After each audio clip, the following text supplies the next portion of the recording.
Hello, friends. This is me, Wade, and again we have the CBR 650R with us.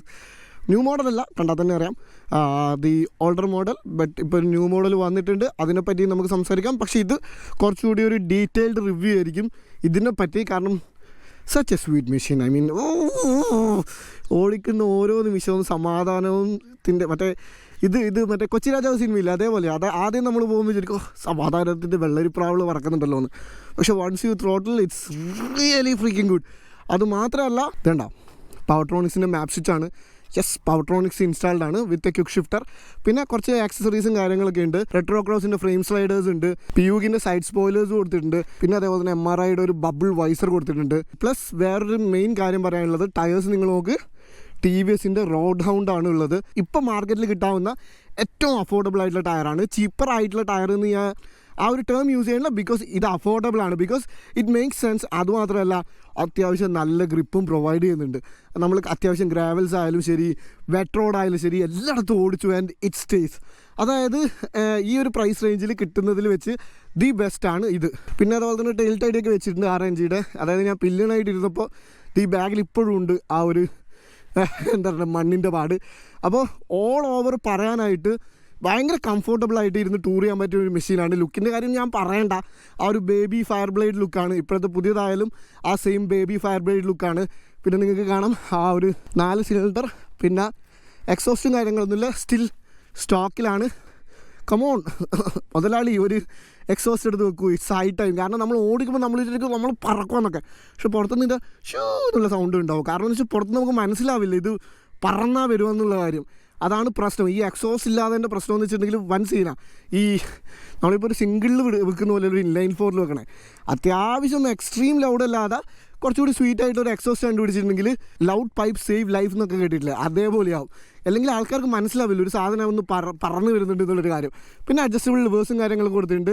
അതിനെപ്പറ്റിയിട്ടൊന്നും ഞാൻ ഒരുപാട് സംസാരിക്കില്ല, കാരണം ഈ വണ്ടിയുടെ ഒരു ബേസ് റിവ്യൂ ഞാൻ ഓൾറെഡി ഇട്ടിട്ടുണ്ട്. ഇത് കുറച്ചുകൂടി ഒരു ഡീറ്റെയിൽഡ്, ഇത്രയും ഞാൻ ഓടിച്ചതിൻ്റെ പ്ലസ് ഈ ടയേഴ്സും ഒക്കെ കൂടിയുള്ളൊരു റിവ്യൂ ആണ്. അപ്പോൾ എനിക്ക് പറയാനുള്ളൊരു കാര്യം എന്ന് വെച്ചിട്ടുണ്ടെങ്കിൽ, നിങ്ങൾക്ക് കംഫോർട്ടബിളായിട്ട് ടൂർ ചെയ്യാനുള്ള ഒരു സ്പോർട്സ് ടൂർ നിങ്ങൾ നോക്കുന്നതാണെങ്കിൽ, ഒരു എക്സ്ട്രീം ലെവലിലൊരു സ്പോർട്സ് ടൂർ ഒന്നുമല്ല, 650F ഒന്നും പോലെയല്ല. ഇത് കുറച്ചുകൂടി ഒന്ന് എന്താ പറയണ്ടേ, ഒരു അഗ്രസീവ് സ്റ്റൈലിംഗ് ഉണ്ട് ഇതിന്. ബട്ട് എന്നാൽ പോലും നല്ല രീതിയിൽ ടൂർ ചെയ്യാൻ പറ്റുന്ന ഒരു മെഷീനാണ്. ഗ്രൗണ്ട് ക്ലിയറൻസ് ഒരു സീനാണ്, ബട്ട് അതൊക്കെ ഞാൻ പറഞ്ഞുതരാം.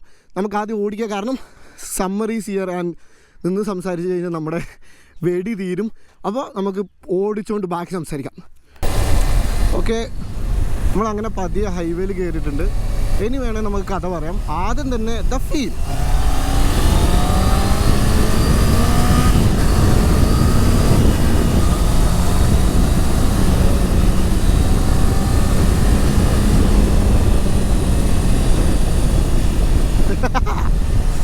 It's quite good. അതായത് ഒരു ഇൻലൈൻ 4 എൻജിൻ റവ് ചെയ്ത് കയറ്റുന്നതിൻ്റെ സുഖമുണ്ടല്ലോ, ദാറ്റ്സ് ക്വൈറ്റ് എന്നാണ്, ഭയങ്കര അൺമാച്ച്ഡ് ആണ്. ഇപ്പോൾ ബാക്കി ഏതായാലും യു ആർ ഗോയിങ്. ഇപ്പം ട്വിന്നാണേലും അല്ലെങ്കിൽ 3 സിലിണ്ടർ ആയാലും അല്ലെങ്കിൽ ഇപ്പോൾ V4 എൻജിൻസ് ആണെങ്കിലും ഒരു മാഡ്നെസ് ഉണ്ട്. അതായത് അയ്യോ എന്നുള്ള രീതിയിലാണ്. പക്ഷേ ഇതെന്ന് പറയുമ്പോൾ എന്ന് വെച്ചിട്ടുണ്ടെങ്കിൽ ഒരു പ്രോപ്പറായിട്ട് ബിൽഡ് ചെയ്തേക്കണം, ഒരു റോക്കറ്റിൽ മേലോട്ട് പോകുന്ന പോലെ. അതായത് വലിയ ടർബുലൻസ് ഒന്നും ഇല്ലാതെ, വലിയ വിഷമങ്ങളൊന്നും ഇല്ലാണ്ട് പതിയെ വീർന്നു പോകില്ല. That's how it feels. അതായത് നിങ്ങൾ ത്രോട്ടിൽ കൊടുക്കുകയാണെങ്കിൽ, നിങ്ങൾ ഏതെങ്കിലും റബ്ബ് ആയിക്കോട്ടെ, ഇൻലൈൻ 4ൻ്റെ ആ ഒരു ലോ എൻഡിൽ നമുക്കൊന്നും ഇല്ലാത്ത പോലെയൊക്കെ ഫീൽ വരും. ഒന്നുമില്ല എന്നൊക്കെ പറയുമ്പോൾ നിങ്ങൾ ഇത്ര കാലം ഓടിച്ചൊരു സിംഗിളുമായിട്ട് കമ്പയർ ചെയ്യരുത്. ആ ഒന്നുമില്ലായ്മയല്ല, ബട്ട് കമ്പയർ ടു ഇപ്പോൾ ട്വിന്നോ ഇൻലൈൻ 3യോ അല്ലെങ്കിൽ V4സോ എടുത്ത് നോക്കുമ്പോൾ ഇതിന് ലോ എൻഡ് കുറവാണ്. ബട്ട് നിങ്ങളിത് റബ്ബ് ചെയ്ത് അവിടെ പിടിച്ചു കഴിഞ്ഞാലുണ്ടല്ലോ, ഇറ്റ് സ്ക്രീംസ്. അതായത് ഇങ്ങനെ അങ്ങനെയാണ് അത് പോണേ. And you can feel it literally. ഭയങ്കര രസമാണ്. അതായത് ഞാൻ ഈ ഇത് കയറി കഴിഞ്ഞാൽ ഒന്നുകൂടി കാണിച്ചിട്ടാണ്. അതായത് ഇപ്പം നമ്മൾ പതിയെ സ്ലോ ആക്കി എടുത്ത് എന്നിട്ട് ഇപ്പോൾ 3rd ഗിയർ തന്നെ ത്രോട്ടിൽ കൊടുക്കുക. പിക്ക് ചെയ്യുന്നുണ്ടോ?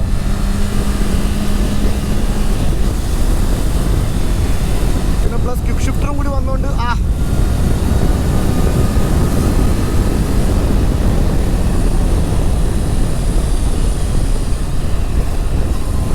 സസ്പെൻഷൻ ആയാലും വലിയ സീനില്ല. നിങ്ങൾ ഒറ്റക്ക് ഓടിക്കുകയാണെന്നുണ്ടെങ്കിൽ ഗ്രൗണ്ട് ക്ലിയറൻസ് ഒന്നും വലിയ സീനില്ല കേട്ടോ. പക്ഷേ ഒരു രണ്ടാൾ ഓടിക്കുകയാണെന്നുണ്ടെങ്കിൽ അങ്ങനെ ഒന്ന് തടപടയെന്ന് ഇറങ്ങാൻ പറ്റില്ല. അപ്പോൾ ഗ്രൗണ്ട് ക്ലിയറൻസിൻ്റെ കാര്യമൊക്കെ പറയാം. ഞാൻ പറഞ്ഞു തരുന്ന കാര്യം അതാണ്. അതായത് ഇപ്പോൾ നിങ്ങൾക്ക് ഇത് സ്കൂട്ടറായിട്ട് ഓടിക്കുക. ഇപ്പോൾ ഇത്രയും എന്താ പറയണ്ടത്, ഇതുള്ളൊരു ട്രാഫിക്കുള്ളൊരു സ്ഥലമാണെങ്കിൽ നിങ്ങൾക്ക് തേർഡിലിട്ട് മാത്രമാണ് ഓടിക്കാം. ഒരു സീനും ഇല്ല. അതായത് നിങ്ങൾക്ക് റോഡിൽ കൊടുക്കുക, താഴോട്ട് കൊടുക്കുക, റോഡിൽ ഡിപ്പ് ചെയ്യാം. ഒരു നോക്കിംഗ് ഇല്ല, ഒരു ബഹളവും ഇല്ല. അതാണ് ഇൻലൈൻ ഫോറിൻ്റെ ഒരു സുഖം. ഒരു സീനും ഇല്ലാണ്ട് വണ്ടി ഓടിച്ച് പോവാം. ഫൺ ഗിയർ എന്ന് പറയുന്നത് തേർഡിലാണുള്ളത്. അതായത് തേർഡിന് കൈ കൊടുക്കുമ്പോഴൊരു സുഖം എന്ന് വെച്ചിട്ടുണ്ടെങ്കിൽ അത് വേറെ തന്നെയാണ്. ഫോർത്താകുമ്പോൾ കുറച്ചുകൂടി ഒന്ന് ലീനിയറായിട്ട് വരും. തേർഡ് എന്ന് പറയുമ്പോൾ യെസ് കുറച്ചെങ്കിലും ഒരു മാഡ്നസ് ഉണ്ട്. നമുക്ക് പിന്നെ ആ ഒരു മാഡ്നസിനോട് ഇച്ചിരി പ്രണയം കൂടുതലാണ്. അതാണ് ഇതിൻ്റെ കാര്യം. പെർഫോമൻസ് വൈസ് നിങ്ങൾ പേടിക്കൊന്നും വേണ്ട. നിങ്ങളൊരു 390 എടുത്ത ഒരാളാണെങ്കിൽ, അല്ലെങ്കിൽ ഡൊമിനാറൊക്കെ യൂസ് ചെയ്ത് 400cc ഉപയോഗിച്ച ഒരാളാണെങ്കിൽ ഇത് നിങ്ങളെ അത്യാവശ്യം നല്ല രീതിയിൽ ആവടിപ്പിക്കും. വാവ് തന്നെ നിങ്ങൾ പറയും. അതായത് ഒരു വേറെ തന്നെ ഒരു സന്തോഷമാണ് ഈ വണ്ടി ഓടിക്കുമ്പോൾ. നല്ല സുഖം, സുന്ദരം. അതായത് വൈബ്രേഷൻ ഒന്നും ഇല്ലെന്നല്ല കേട്ടോ. ഇപ്പോൾ ഇതിന് ചെറിയ രീതിയിൽ ഹാൻഡിൽ ബാറിലും കാര്യങ്ങളൊക്കെ വൈബ്രേഷൻ ഉണ്ട്. ഞാൻ അത്യാവശ്യം ലോങ് പോയപ്പോൾ തന്നെ ആ വൈബ്രേഷൻ കുറച്ചിട്ടൊന്നും ഒരു ബസ് ഫീലാണ്. അപ്പോൾ അത് തന്നെ പിടിച്ചുകൊണ്ട് കൈക്ക് ഒരു സൗണ്ടില്ല, അതൊക്കെ വരികയൊക്കെ ചെയ്യും. പക്ഷേ ഇറ്റ് ഡസൻറ്റ് റിയലി മാറ്റർ. ഞാനിപ്പോൾ ഇട്ടേക്കണ ബാഗ് വിട്ടുകൊണ്ട് ഞങ്ങൾ 300-400 കിലോമീറ്റർ പോയി. നടു ബെൻഡായി. കാരണം ഇച്ചിരി വെയിറ്റുള്ള ബാഗ്. ഇപ്പോൾ തന്നെ വേദന എടുക്കുന്നുണ്ട്. ക്യാമറയും കാര്യങ്ങളൊക്കെ ഉണ്ട്. അപ്പോൾ 2-3 ഫോട്ടോ എടുക്കാമെന്ന് വെച്ചു. എനിവേസ് അതാണ് കാര്യം. നിങ്ങൾ ഈ വണ്ടി ഉപയോഗിക്കുമെന്ന് വെച്ചാൽ ഞാൻ പറഞ്ഞത് 650 അപ്പ് പോലെ അത്രയും കംഫർട്ടബിൾ ആയിട്ടുള്ളൊരു പൊസിഷൻ ഒന്നുമില്ല. നല്ല അത്യാവശ്യം നമ്മൾ കയറിയിരുന്നാൽ തന്നെ അഗ്രസീവായിട്ട് പോകേണ്ട ഒരു പൊസിഷൻ തന്നെയാണ്. അതായത് ട്രാക്കിലൊക്കെ നിങ്ങൾക്ക് പോകണമെന്നുണ്ടെങ്കിൽ ഇത് എടുത്തുകൊണ്ട് പോവാം. എക്കണോമിക്സിൻ്റെ കാര്യത്തിൽ കാര്യമൊന്നുമില്ല. റയർ സെറ്റ് ഫുഡ് പെക്സ് ആണ്. അതായത് നല്ല രീതിയിൽ കോർണറിങ് ക്ലിയറൻസും കാര്യങ്ങളൊക്കെ ഉണ്ട്. മൊത്തത്തിൽ പറഞ്ഞാൽ ഒരു അടിപൊളി മോട്ടോർ സൈക്കിളാണ്. അതാണ് എനിക്ക് പെർഫോമൻസിൻ്റെ കാര്യം പറയാനുള്ളത്. അതായത് ഇൻലൈൻ ഫോറിനെ അങ്ങനെ A to Z പറയാൻ ഞാൻ ആരുമില്ല. നിങ്ങൾക്ക് ഓൾറെഡി അറിയാം. അതായത് സാധാരണ ഇൻലൈൻ ഫോർ എന്താണോ ആ ഒരു traditional typical inline four feeling തന്നെയാണ് ഈ ബൈക്കിൽ നിന്ന്. അതായത് ആ ഒരു റവ് റേഞ്ച് ഫീൽ ചെയ്ത് ഓടിക്കുക, ആ റവ്ന്നുള്ളൊരു feel. That's quite nice and I love it. Inline ഫോറിനോടുള്ള സ്നേഹം അതെപ്പോഴും ഉണ്ടാവും. അത് അങ്ങനെ ഉണ്ടാവും. അതാണ് കാര്യം. പിന്നെ ഉള്ള കാര്യം എന്ന് വെച്ചിട്ടുണ്ടെങ്കിൽ ബ്രേക്ക്. നമ്മളിപ്പോൾ ബ്രേക്ക് പാഡ് ഇതിൽ ക്രാങ്കാണ് യൂസ് ചെയ്യണത്. ഓക്കെ, അപ്പോൾ ക്രാങ്കിൻ്റെ കാര്യം പറയാനാണെങ്കിൽ അത്യാവശ്യം നല്ല ബൈറ്റ് ഉണ്ട് കേട്ടോ. ഇതിന് ഒന്നാമത് നല്ല ബൈറ്റ് ഉണ്ട്. നീസിംഗ് കാലിപ്പേഴ്സാണ് വരുന്നത് ആൻഡ് ഇറ്റ് ഡെലിവേഴ്സ്. ക്രാങ്ക് ആണെങ്കിലും നമ്മൾ ഇട്ടപ്പോൾ നമുക്ക് ചെറിയൊരു പേടി ഉണ്ടായിരുന്നു. കാരണം ഭയങ്കര കാശ് കുറവായിരുന്നു. പിന്നെ ഡബിൾ ഡിസ്ക് വരുന്നത്. അതുകൊണ്ട് തന്നെ 2 ബ്രേക്ക് പാഡ്സ് മേടിച്ചിടണം. മെയിൻ്റനൻസിന് അതൊക്കെ ചിന്തിക്കണം നിങ്ങൾ. Yes, compared to any other brands Honda is dead cheap. But ഇങ്ങനെ കുറച്ച് കാര്യങ്ങളുണ്ട്. നിങ്ങളൊരു സിംഗിൾ നോക്കിയ പോലെ ആയിരിക്കില്ല ഒരു ഇൻലൈൻ ഫോർ. എൻജിൻ ഓയിലിൻ്റെ കാര്യത്തിലാണെങ്കിലും ഇച്ചിരി ഒന്നും കുറച്ച് കൂടുതലായിരിക്കും. ബട്ട് മെയിൻ്റനൻസിൻ്റെ കാര്യത്തിൽ സൂപ്പർ ബൈക്ക് വെച്ച് നോക്കുമ്പോൾ ഇത് ഭയങ്കര ചീപ്പാണ്. ഇത് ഡെഡ് ചീപ്പാന്ന് വേണമെങ്കിൽ പറയാം. പക്ഷേ ബ്രേക്കിൻ്റെ കാര്യത്തിൽ എനിക്ക് ഒരു ബുദ്ധിമുട്ടും തോന്നിയിട്ടില്ല. Because I was confident. അത് ഈ സാധനം ചെന്ന് അവിടെ നിൽക്കും എന്നുള്ള കോൺഫിഡൻസ് എനിക്ക് നന്നായിട്ടുണ്ടായി. അത് നല്ലോണം ഈ വണ്ടി തരുകയും ചെയ്തിട്ടുണ്ട്. ക്രാങ്ക് ആണെങ്കിലും വാസ് ക്വൈറ്റ് ഇംപ്രസീവ്. ഞാൻ ഇത്രയും പ്രതീക്ഷിച്ചില്ല. ഞാൻ വിചാരിച്ചതെന്ന് വെച്ചിട്ടുണ്ടെങ്കിൽ ഒരു മീഡിയോക്കർ ബ്രാൻഡ് അല്ലെങ്കിൽ ഒരു ആവറേജ് ബ്രാൻഡ് എന്ന്. പക്ഷെ അങ്ങനെയൊന്നുമല്ല. നല്ലൊരു എക്സലൻറ്റ് ഫീഡ്ബാക്കും കാര്യങ്ങളൊക്കെ ഉണ്ട്. വിട്ട ടൈം എന്ന് വെച്ചാൽ നല്ല ബൈറ്റായിരുന്നു. ഇത് കുറച്ചൊക്കെ ഓടി ഇപ്പോഴും കണ്ടോ അത് ബൈറ്റ് കണ്ടോ. നിങ്ങൾ നോസ്റ്റൈലിലാണ് നിൽക്കുക. നമുക്ക് ആ ഒരു ഫീഡ്ബാക്ക് ഉണ്ട് വണ്ടിയിൽ നിന്ന്. അതാണ് ബ്രേക്സിൻ്റെ കാര്യം. ബാക്ക് ആണെങ്കിലും ബാക്ക് വീണ്ടും പ്രോഗ്രസീവാണ്. എൻ്റെ മുന്നേ ചേട്ടാ ഇയാളെന്നും പോയില്ലേ. That's the problem old man. പിന്നെ അടുത്ത കാര്യം ടയേഴ്സ് എന്ന് പറയുന്നത് വാസ് എ മാസീവ് സർപ്രൈസ് മാൻ. ഒരു ഹ്യൂജ് സർപ്രൈസ് ആയിരുന്നു. അതായത് റോഡ് ഹൗണ്ട് ടയർ വന്നു, നമുക്ക് കിട്ടി. ഓക്കെ, വി വർ ലൈക്ക് ഒന്ന് നോക്കാം എങ്ങനെയാണെന്ന് നോക്കാം.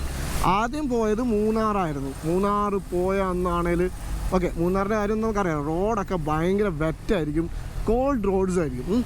പ്ലസ് തിരിച്ചു വരുമ്പോൾ നല്ല മഴയത്തൊക്കെ ഓടിച്ചു. ഒരു സീനും ഉണ്ടായില്ല. അതായത് എന്തോ റെയിനിലാണേലും നല്ല ഡ്രൈ ടേമാക്കിലാണെങ്കിലും അല്ലെങ്കിൽ ഇച്ചിരി ഒരു പൊടി പിടിച്ച റോഡിലൊക്കെ കയറിയാൽ പോലും എനിക്കൊരു ഗ്രിപ്പ് ലോസോ കാര്യങ്ങളോ തോന്നിയിട്ടില്ല. പിന്നെ അങ്ങനെ ഒന്ന് ടെസ്റ്റ് ചെയ്യണമെന്നുണ്ട് ട്രാക്കിലൊക്കെ പോകണം. പക്ഷേ റോഡിൽ നമ്മൾ കാണിക്കുന്ന അക്രമത്തിൻ്റെ ലെവലിൽ ഈ ടയർ പിടിച്ചിട്ടുണ്ട്. ഇവിടെ ഒരു ഗ്രിപ്പ് പോകുന്ന രീതിയോ അല്ലെങ്കിൽ നമ്മളൊരു 10R ഞാൻ ഇതും എടുത്തിട്ടൊരു വരുത്ത് വന്നായിരുന്നു. പുള്ളിയുടെ അതായത് ഇതിൻ്റെ ഓണറായിരുന്നു 10R ഓടിച്ചത്, ഇത് ഞാനും. അപ്പോൾ പുള്ളി ജെറ്റായിരുന്നു, ഞാൻ അതിൻ്റെ കൂടെ പിടിച്ചു. അതായത് പുള്ളി ജെറ്റ് ഇൻ ദ സെൻസ് എന്ന് വെച്ചിട്ടുണ്ടെങ്കിൽ there is a fine line between rash riding and fast riding. Okay, ആ ഒരു ഫൈൻ ലൈനിലാണ് നമ്മൾ കറക്റ്റ്. ആ ഒരു ഫാസ്റ്റ് റൈഡിങ് ഭയങ്കര കാൽക്കുലേറ്റഡ് ആയിട്ടുള്ള റൈഡിങ് ആയിരുന്നു. പിന്നെ റോഡും നല്ലതായിരുന്നു, ഓപ്പൺ റോഡ്സും ആയിരുന്നു. സോ യു ആർ ലൈക്ക് നമ്മളിങ്ങനെ ക്രൂസിങ് അറൗണ്ട്. അപ്പോൾ കോർണേഴ്സിലേക്ക് ആണെങ്കിലും ഒരു സീനും ഇല്ലാണ്ട് വണ്ടി പോകും. ആ tyres were surprising as hell. Road sound എനിക്ക് തോന്നുന്നു എവിടെയൊക്കെ ഞാൻ റൂമർ കേട്ടിട്ടുണ്ട് this was a part of TVS and മെസ്ലിൻ കൊളാബറേഷൻ. ഐ തിങ്ക് അതുകൊണ്ട് തന്നെ അത് ഡെലിവേഴ്സ്. കാശ് ഭയങ്കര കുറവാണ്, 24,000 രൂപയാണ് പെയറിന്. And that's good. ഇപ്പോൾ 120, 160, 120, 180 ആണ് ഇതിൽ ഇട്ടേക്കണത്. പക്ഷേ 120, 160, 120, 180 അവൈലബിൾ ആണ്. പിന്നെ ഗിയർ ബോക്സിനെയും മറ്റേ ഇതിനൊന്നും പറ്റി പറയാനില്ല. ബട്ട് പവർട്രോണിക്സ് ഇട്ടിട്ടുണ്ട്. സോ ക്വിക്ക് ഷിഫ്റ്റർ ഉണ്ട്. അതായത് ഉണ്ടോ ബൈ ഡയറക്ഷൻ അല്ല, ഡൗൺ ഷിഫ്റ്റ് ചെയ്യാൻ ക്ലച്ച് തന്നെ പിടിക്കണം. But up shift sweet. അത് നിങ്ങൾ അഗ്രസീവായിട്ട് ഓടിക്കുമ്പോൾ ക്വിക്ക് ഷിഫ്റ്റർ ഓടിച്ച് യൂസ് ചെയ്ത് പഠിച്ചു കഴിഞ്ഞിട്ടുണ്ടെങ്കിൽ അടിപൊളിയാണ്. അപ്പോൾ നിങ്ങൾക്ക് ഇതിന് തന്നെ ഓപ്ഷനിൽ ഹോണ്ടയുടെ ഒരു ക്വിക്ക് ഷിഫ്റ്റർ ഉണ്ട്. ഐ തിങ്ക് അത് കുറച്ചുകൂടി മച്ച് മോർ സ്മൂത്താണ്. പവർട്രോണിക്സിൽ വരുമ്പോൾ ഇച്ചിരി ഒന്ന് ടൈറ്റ്, ബട്ട് ഹയർ അപ്സിലാണെങ്കിൽ ആ ടൈറ്റ്നെസ്സും ഇല്ല. It's good, it's not bad, അത്രയും എനിക്ക് പറയാനുള്ളൂ. പക്ഷേ നിങ്ങൾ ഹോണ്ടയിലുള്ള ആ ക്വിക്ക് ഷിഫ്റ്റർ ഒന്ന് ട്രൈ ചെയ്ത് നോക്കുക, എന്നിട്ട് നിങ്ങളൊരു തീരുമാനം എടുത്താൽ മതി. പിന്നെ അതേപോലെ തന്നെ അടുത്തൊരു കാര്യം ഞങ്ങൾ ഞെട്ടിച്ചെത്തിച്ചത്, ഞാൻ ഈ വണ്ടി ഓടിച്ചുകൊണ്ടിരുന്നപ്പോൾ എനിക്ക് കിട്ടിയ മൈലേജ് എന്ന് വെച്ചിട്ടുണ്ടെങ്കിൽ, അതായത് 20 മുതൽ 22 വരെ 23 വരെ മൈലേജ് ഇത് റിട്ടേൺ ചെയ്യുന്നുണ്ട്.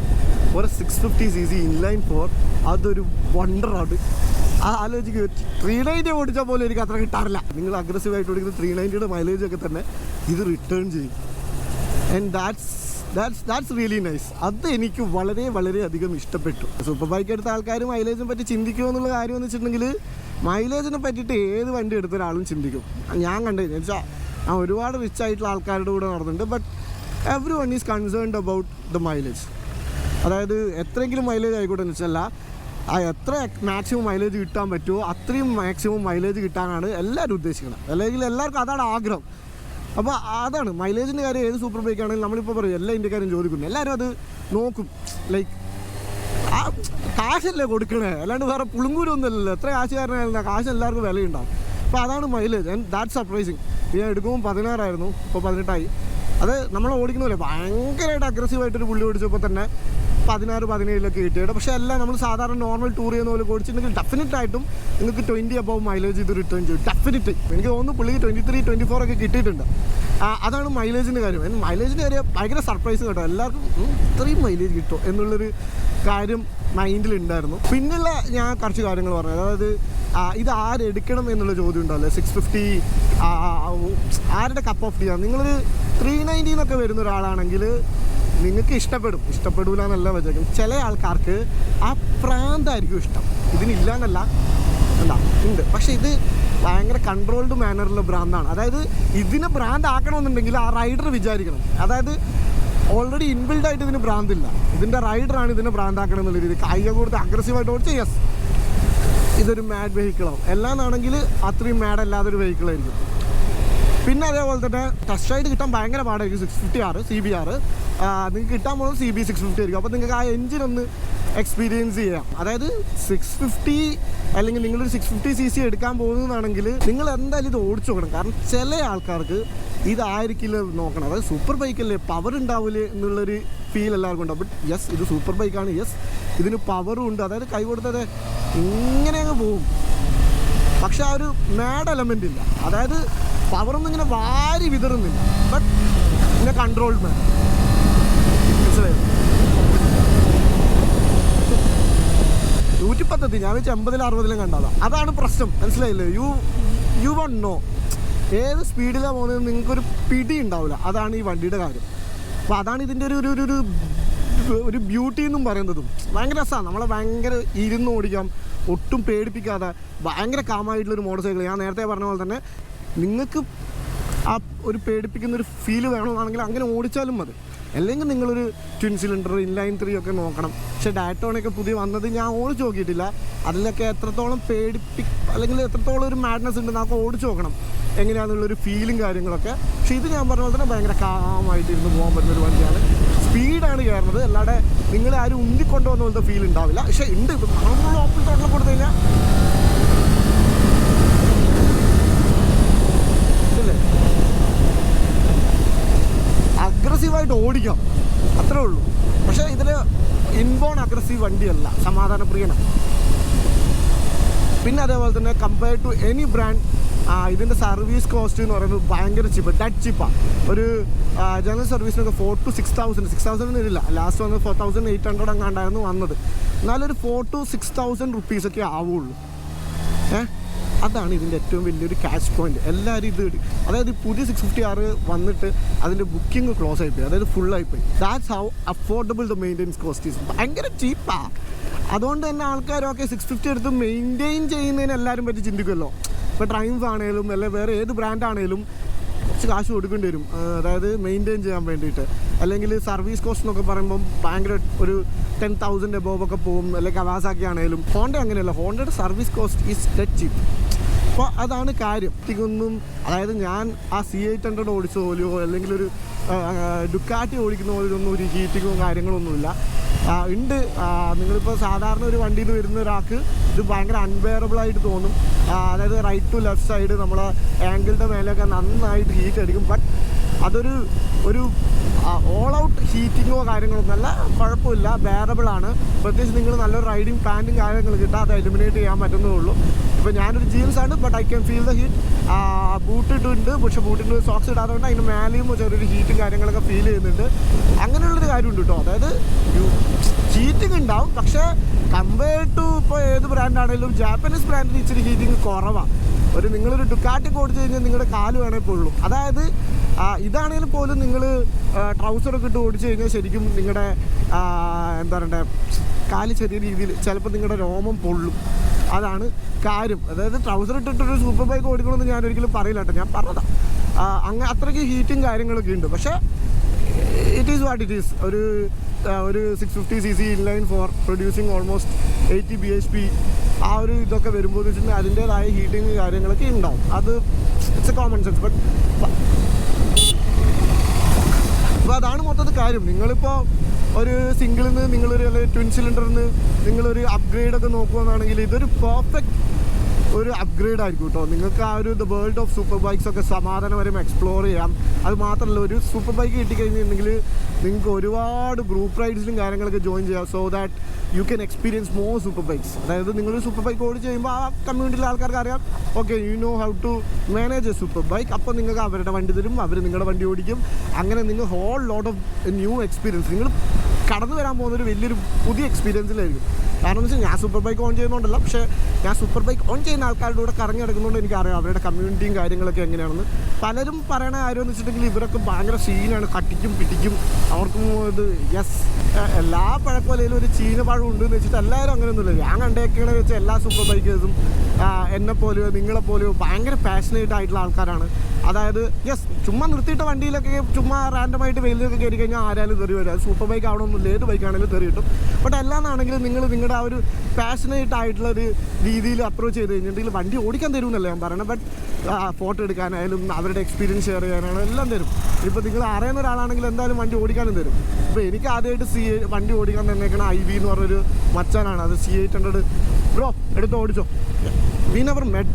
അതാണ് സ്റ്റിൽ എനിക്ക് ഒരുപാട് താങ്ക്സ് പറയാനുള്ള അവനോട്. ഇപ്പോഴും എന്താ പറയണ്ടേ, ആ C800 ഓടിക്കാൻ തന്നേക്കാം. I still remember you bro.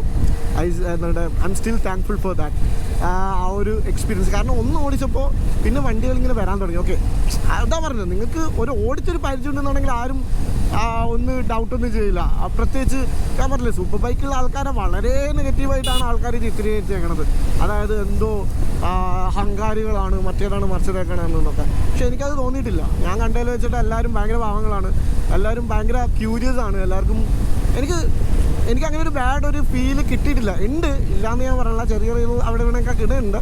But അത് നമുക്ക് ഒരു പാഷനേറ്റ് ആയ ആൾക്കാരെ കാണുമ്പോൾ കാശ്, അതായത് ഈ എൻ്റെ മൈൻഡിൽ ഒരു ബൈക്കർ എന്ന് പറയുന്നത് കാശുള്ളതുകൊണ്ട് ബൈക്ക് മേടിച്ച ആൾക്കാരല്ല, ബൈക്ക് ഇഷ്ടപ്പെടുന്നതുകൊണ്ട് ബൈക്ക് മേടിച്ച ആൾക്കാരാണ്. അങ്ങനെയുള്ള ഒരാളും എന്താ പറയുക, നിങ്ങൾ വിചാരിക്കുന്നത് റോങ് ആയിട്ട്, അതായത് നിങ്ങൾ പേടിക്കേണ്ട കാര്യമില്ല. നിങ്ങൾ സുഖമായിട്ട് അപ്രോച്ച് ചെയ്യാം, അല്ലെങ്കിൽ സമാധാനമായിട്ട് ആ വണ്ടിനെ പറ്റി ചോദിക്കാനും ഒരു ഫോട്ടോ എടുക്കാനൊക്കെ നിങ്ങൾക്ക് അപ്രോച്ചബിൾ ആയിട്ടുള്ള മനുഷ്യന്മാരൊക്കെ തന്നെയാണ്. അപ്പോൾ അതാണ് ഞാൻ ഇതിനെപ്പറ്റി പറയാനുള്ള കാര്യം എന്ന് വെച്ചിട്ടുണ്ടെങ്കിൽ പലരും എൻ്റെ അടുത്ത് ചോദിച്ചിട്ടുണ്ട്, ഇവരൊക്കെ ഇതാണോ, നിങ്ങൾക്ക് വണ്ടി ഓടിക്കാൻ തരാറുണ്ടോ, കടിക്കാറുണ്ടോ, തെറിവിളിക്കാറുണ്ടോ, അല്ലെങ്കിൽ ബഹളമാവാറുണ്ടോ, ഇവർ കളിയാക്കിയിട്ടുണ്ടോ എന്നൊക്കെ ചോദ്യം വരാറുണ്ട്. ബട്ട് അതാണ് അതിൻ്റെ ഒരു സത്യം. ഞാനും ആദ്യം അങ്ങനെയൊക്കെ ചോദിച്ചപ്പോൾ ഞാൻ കണ്ട് പരിചയപ്പെട്ട് വന്നപ്പോൾ മറ്റേ സിനിമയെ പറയുന്നത് എല്ലാവരും പാവപരിശുമാരാണ്. അപ്പോൾ അതൊക്കെയാണ് കാര്യങ്ങൾ. വണ്ടീനെ പറ്റി പറയാൻ വന്നിട്ട് ആൾക്കാരെ പറ്റി ഒരുപാട് മനസ്സിലായി. എനിവേയ്സ് അതൊക്കെ പോട്ടെ. അപ്പോൾ അത്രയ്ക്ക് തന്നെയാണ് കാര്യങ്ങൾ. അപ്പോൾ നിങ്ങൾക്ക് എന്തെങ്കിലും ഡൗട്ടോ കാര്യങ്ങളോ ഉണ്ടെങ്കിൽ feel free to message me.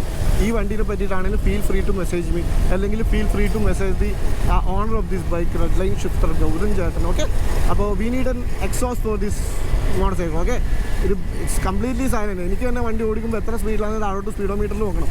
കാറ്റ് കൊണ്ട് എനിക്ക് മനസ്സിലാക്കാനില്ല. ആ ഒരു എക്സോസ്റ്റും കൂടി ഉണ്ടെങ്കിൽ നമുക്കൊരു ഫീൽ കിട്ടിയത് എത്രയല്ല പോകണമെന്ന്. എനിവേസ് അത്രയൊക്കെ തന്നെ ഉള്ളൂ. ആൻഡ് ഞാനൊരു വ്ളോഗും കൂടി ഇത് വെച്ച് ചെയ്യണമെന്നുണ്ട്. അത് ചെയ്യാൻ നമുക്ക് പതിയെ.